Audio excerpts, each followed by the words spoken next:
네, 반갑습니다. 하와이비치입니다. 선별된 좋은 리포트를 함께 읽어보고 분석해보는 시간을 갖고 있습니다.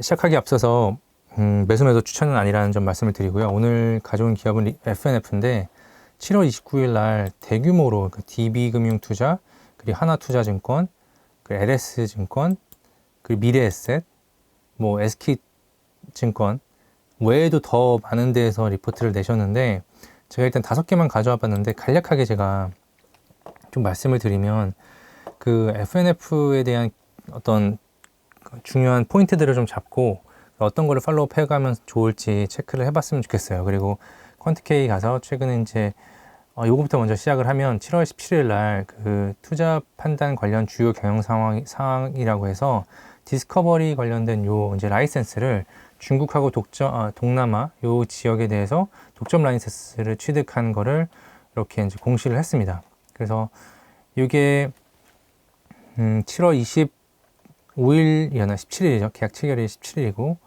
그래서 요것들이 이제 굉장히 큰 의미가 있죠. 왜냐면 그 계약 상대방이 이 회사를 믿었기 때문에 어떻게 보면 이 회사가 잘 할 수 있을 거라고 생각했기 때문에 독점 계약권을 줬겠죠. 그래서 지역을 보면 일본도 포함되어 있고 대만, 홍콩, 마카오, 태국, 베트남, 싱가포르 뭐 이렇게 다 있습니다. 인도네시아, 말레이시아, 필리핀, 중국까지요.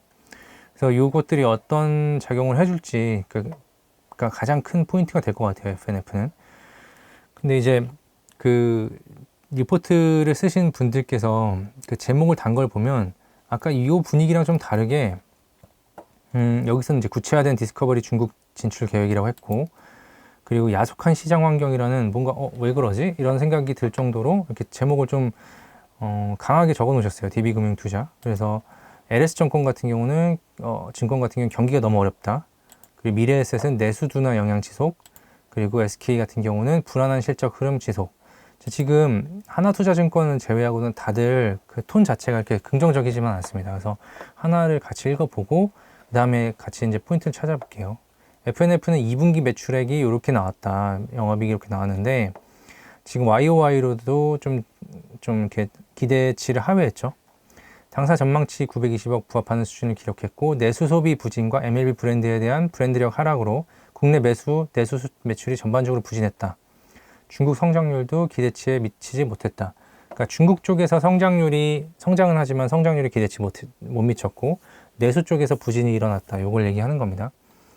그래서 디스커버리 중국 진출 모멘텀이 본격화됐다. 아까 말씀드렸던 그 공시 내용이죠.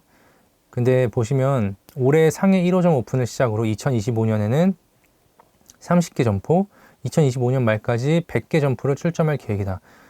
이제 그래서 안타 스포츠가 전개하고 있는 코오롱 아웃도어 브랜드가 17년 진출해서 현재 160개 점포를 전개하고 있다는 점을 감안하면 상당히 공격적인 출점 계획이라고 판단된다. 참고로 과거 MLB가 21년 1분기 기준으로 112개 점포를 출점했는데 이게 2020년 2분기부터 2021년 1분기까지 4개 분기의 누적 오프라인 매출액이 766억이었다고 해요. 그래서 이 정도는 어떻게 보면은 뭐 좀 기대를 할 수 있지 않을까라고 비례적으로 생각을 하는 것 같고요. MLB만큼의 성과를 낼 수 있다면 디스커버리 동사의 2025년 중국 법인의 성장률을 약 10%가량 끌어올릴 수 있겠다라는 거예요. 그래서 요거에 대한 지금 기대감이 좀 큰 것 같고요. 디스커버리의 경우 아웃도어 브랜드이기에 라이프스타일 브랜드인 MLB 대비 평균 상품 가격이 높다라고 했어요. 그래서 이런 거를 아마 이제 감안을 해서 목표 주가를 유지를 하는 것 같습니다. 근데 지금 좀 생각해 봐야 될 건 뭐냐면 그 FNF가 과거에 이제 엄청난 상승을 보여주고 나서 FNF 홀딩스였어 그때는.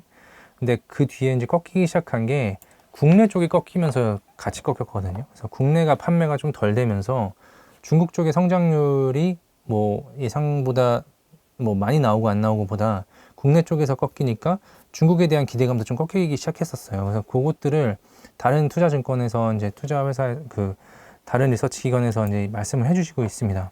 보면 시장 기대치 하회한 실적 25년 중국 성장 동력은 디스커버리가 되기를이죠. 바라는 거죠. 그래서 100개 출점에 대한 얘기를 했죠. 그리고 목표 주가 8만 원으로 하향했어요. 왜 하향했느냐 보면 내수 소비 부진이 길어지며 백화점 동일 조닝 내 그 구역이라는 뜻이겠죠. 네, 상위 브랜드의 매출 하락폭이 커지고 있다.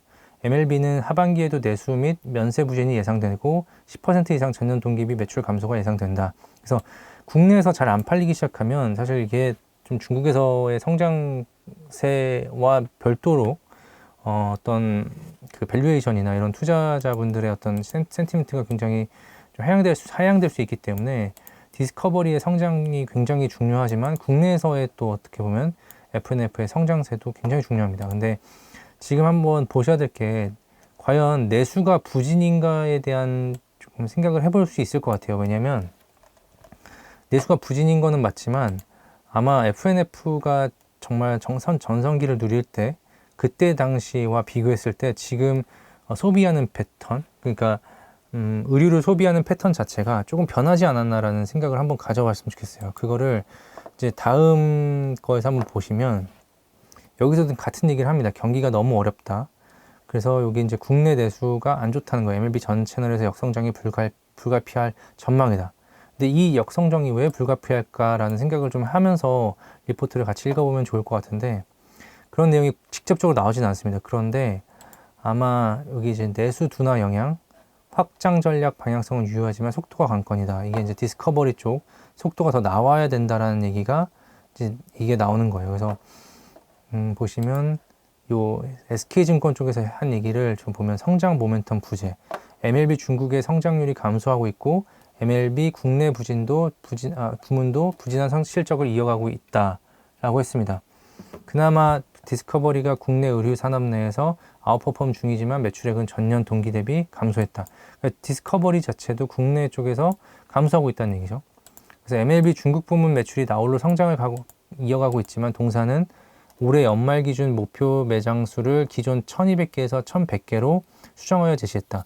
이 전체 리포트 중에서 SK의 를 가장 뒤에 둔 이유가 이런 부분에 대해서 굉장히 자세하게 적어주셨어요. 솔직하게 자세하게 적어주셨고 저는 지금 내수 부진에 대한 그 원인을 의류 소비 패턴이 변화했다라는 그런 측면도 같이 봐야 된다고 생각하거든요. 그래서 과거에는 어떤 면세 그리고 아니면 과거에는 이제 어떻게 보면 뭐 10만 원, 뭐 5만 원 이상의 어떤 나름 중고가, 뭐 나름 가격이 있는 이런 제품들을 소비를 했었다면 지금은 뭐라 그러죠? 우리가 무신사라고 하는 그런 플랫폼을 통해서 좀 더 저렴한 제품들을 좀 많이 사고 자주 바꾸는 그런 소비 패턴으로 좀 바뀌고 있는 게 아닌가라고 싶으면 F&F도 그런 변화에 과연 동참할 수 있을까? 라는 생각을 좀 하면서 회사를 좀 지켜봤으면 좋겠고 결국은 정리하면 중국 쪽에서의 어떤 성장세가 이어져 와야 되고 디스커버리나 MLB 쪽이 F&F가 이제 한국 시장에서 성장세를 보여줘야 된다. 그게 같이 나왔을 때 파괴력이 커질 수 있겠다라는 포인트를 잡고 리포트를 같이 읽어봤으면 좋겠고 그리고 마무리하기 전에 멘토K 이제 이렇게 co.kr 들어가시면 기술적 분석 온라인 강의를 오픈을 해놨습니다. 그래서 요거 같은 경우는 기술적 분석이라는 게 펀더멘탈 투자, 뭐 펀더멘탈적인 분석도 중요하지만 어떻게 하면 최대한 기술적으로 분석해서 저렴하게 담을지 또는 높은 가격에서 팔 수 있을지 이런 거에 대한 고민에 있어서 좀 많은 도움이 되실 거라고 생각을 해요. 그래서 기술적 분석이라는 게 왜 봐야 되냐라고 하시는 분들이 있을 수 있겠지만 가치 투자자분들도 결국은 시장의 플레이어들이 기술적 분석을 어느 정도 하면서 대응을 하고 있다라는 판단을 하신다면 그거를 또 어떻게 보면 역이용을 하던 거기를 이해를 하고 투자를 하던 그런 자세가 좀 필요하지 않을까 싶거든요. 그래서 좀 더 본인의 수익률을 극대화하고 또는 어떻게 마이너스를 최소화하는 그런 구간에서 이런 기술적 분석이 굉장히 필요할 거라고 보고 있고요. 그래서 이제 펀더멘탈, 매크로 이런 것들도 중요하지만 기술적 분석에 대해서 좀 이해를 하셨으면 좋겠다. 그런 점에서 온라인 강의를 오픈하게 됐습니다. 계속해서 이렇게 오늘처럼 이제 좋은 리포트를 함께 읽어보고 선별해서 분석해보는 시간을 가질 생각이고 추가로 계속 댓글이나 피드백 주시면 그거에 맞춰서 한번 기업이나 산업들을 선별을 해서 같이 리포트를 읽어봤으면 좋겠습니다. 이번 영상이 좋았다면 좋아요, 구독, 댓글 그리고 알림 설정까지 부탁드립니다. 감사합니다.